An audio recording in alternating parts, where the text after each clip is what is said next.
Right, hey guys, how are we doing? Back on another video from Giguk, and today we are checking out You're Worthless and Always Will Be. Let's just get into it, shall we? Ho ho!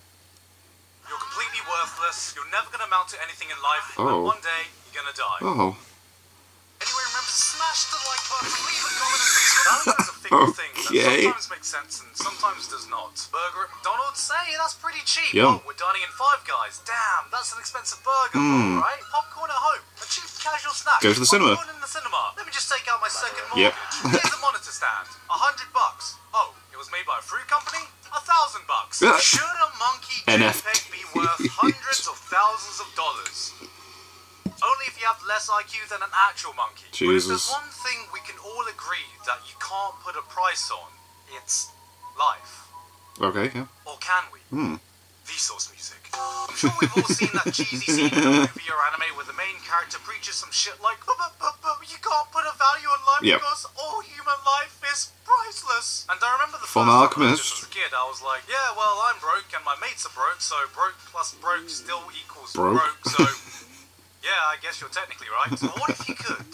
What if all your contributions, past, present, and future... Oh god, what's this going to be about? What if your entire worth as a human being could be boiled down to a single monetary value? What would you do with it? What? Would you sell it? Would you keep it? What? Would you even want to know? And most importantly, do you pay out in Primogems? This is exactly what 3 Days of Happiness or I Sold My Life for 10,000 yen per year explores. What? It might be one of the most impactful short manga I've ever read. Kusunoki is a 20-year-old guy who suffers from a deadly medical condition. Being broke. Working a dead-end job for table scraps, one day while trying to sell his possessions for a quick buck, he hears about a place where he can get some extra money. A store that will buy your lifespan, time, or health for cold, hard cash. Skeptical, but, well... desperate, he decides to give it a shot. I mean, surely a man's life is worth a good buck. How much could it be? 1 million yen per year? 3 million yen total? 3 billion maybe? 300,000 per year? No, that's 300,000 yen for the entire remainder of his lifespan. For all you hamburger-eating, gun-toting Americans out there, that's about $3,000 for the entire monetary value of his life. That's about 1,000 Happy Meals, 50 copies of Horizon Forbidden West, or 1 5-star in Fate Grand Order. Finding out he has 30 years and 3 months left to live, he decides to completely cash out and sell almost everything for 10,000 yen for every year of his remaining lifespan, leaving him with 3 months left to spend it. Of course, tell a person exactly how long they have left to live, and they might be prone to doing some crazy shit to go out with a bang. Like playing real-life GTA, or immediately spending your newly required life worth on Genshin pools. So to prevent this, he's also given an observer, which in this case is the exact store clerk he sold his life to. A girl called Miyagi, who keeps him company up until his final days. If you couldn't tell by the premise alone, 3 Days of Happiness is an introspective story centered around the value of life, how best to spend your time here on Earth, and what it means to enrich your own life. You know, just your standard existential shit. Yeah, this is really something else, isn't it? It's like, what? Don't make me ponder over life. Originally a novel called 3 Days of Happiness, this also received a manga adaptation called I Sold My Life for 10,000 yen per year, a revolutionary adaptation that broke new grounds by having a manga with a longer title than its light novel counterparts. From now on, I'm just going to be calling it 3 Days of Happiness for the rest of this video, because that's just a really big mouthful, alright? It's a relatively short manga, but it knows exactly the message it wants to send, so we get a concise story that hits and hits hard. Because how do you even begin to calculate a person's worth? Do we go solely by what they contribute to society? How much happiness is in their life, or how do they affect the happiness of the ones around them? Are we going by current achievements or future potential? Stuff like this isn't something you normally think about, and the more you do, the more bleak it becomes. And for someone like Kusunoki, how do you process knowing that your life is worth such little value, and now that he sold it, he has a time limit to come to terms with all of his life regrets while figuring out how to best spend his remaining days. It's a tale that's painfully relatable, not necessarily because it shows a guy figuring out what he wants to do and achieve in life before he dies, right guys?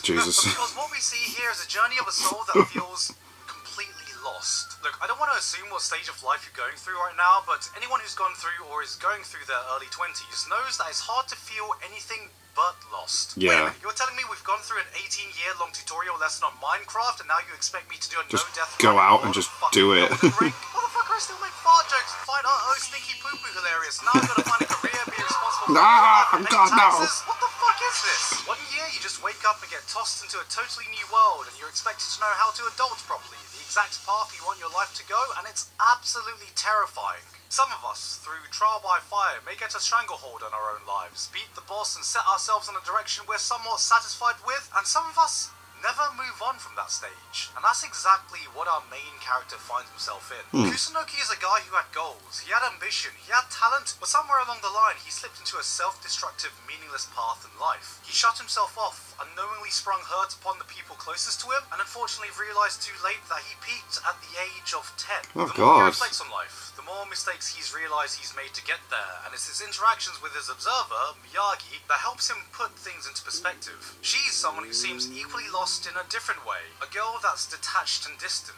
a trait coming with the job that she has, and slowly but surely, a bond forms from their shared sense of purposelessness. But at the end of the day, what really hits home is that he is the reason his life was worth so little. There was no big life event that sent him down the wrong direction, no one person to blame for where he ended up at. It was he that set himself down this path, one small action or inaction at a time. It's a bleak and uncomfortable way to look at things, but the story uses it to delve into a wonderful exploration of fulfillment and happiness and what it means to find true wealth in your own life. Selling his life is what makes Kusunoki slowly find purpose in it. He reaches rock bottom and uses it as a stepping stone to climb himself back up. He finds a meaning in life that had none of it, lives more in 3 months than he ever would have in 30 years, brings more happiness to those around him than his previous lifetime of emptiness, and it is nothing short of powerful to see it all unfold, and something I really think as many people as possible should have the chance of experiencing. The story never This does answers sound the question like of a how really you determine a interesting person's read. life worth, but instead reminds you that the question exists in the first place, and in that vein, ends on one of the most beautiful life messages I've seen in a manga. Sometimes you come across a story that changes your perspective on something or gives you a message that really sticks with you, deeper than some things you can even encounter in real life. Inspirational quotes turn into posters, uplifting speeches turn into TikToks, moving videos with thought-provoking life lessons. I don't know if overexposure to the internet and media has numbed me to the point where if I do see something preaching good morals, even if I do fully agree with it, it doesn't always sink in. There's only so many Shaq motivational shorts a man can watch before I literally start ripping my paycheck in half. Sometimes you need a story to put things into perspective and really let that message seep in, and that's exactly what 3 Days of Happiness did for me. This is a story that doesn't just lay out the journey of someone else's self-reflections, but gives you the opportunity to do the same for your own. And after I closed the last page, I just had to stare at the ceiling for a while to just digest. It's only about 16 chapters, so it only took me an hour or two to finish, but honestly, I can't think of many stories that would have given me a more valuable hour or two. The question of one's life value is something we can all ask ourselves, no matter what age, background, culture, ethnicity, or family you may have. And I'm sure no two people would have the same answer, but if there's one thing that remains constant for everyone, it's that the only one who can have an effect on that value is you. You are the determining factor of how much value goes into your life, monetary or not, tangible or intangible. You are the only person who has the ability to increase that value starting from today, and it's never too late to spark that change. Because no matter how little you may think you contribute, no matter how worthless you may think your life is right now, that has no bearing on what it'll be 10 years, 5 years, 2 months from now, or even tomorrow. And that's a sentiment I think some people might really need to hear today. Nice. Damn, that was one interesting concept for a manga. See how? Oh, okay, that was different. I like how Giguk does this from now and then, and he like finds something serious to talk about, and then like you got all the other funny stuff in between. It does sound like a really interesting read though, like bloody hell. Anyway, thank you to my patrons. If you want to have your name at the end of every video I upload, links in the description to the Patreon page. $1 a month is all that helps build the channel. It's greatly appreciated. Thank you guys very much for that. And thank you all for watching. What do you guys think of that? What do you guys think of this? Click like, subscribe, and leave comments down below. Let me know what I should want to discuss in future videos. And I'll see you guys, all you guys, next time.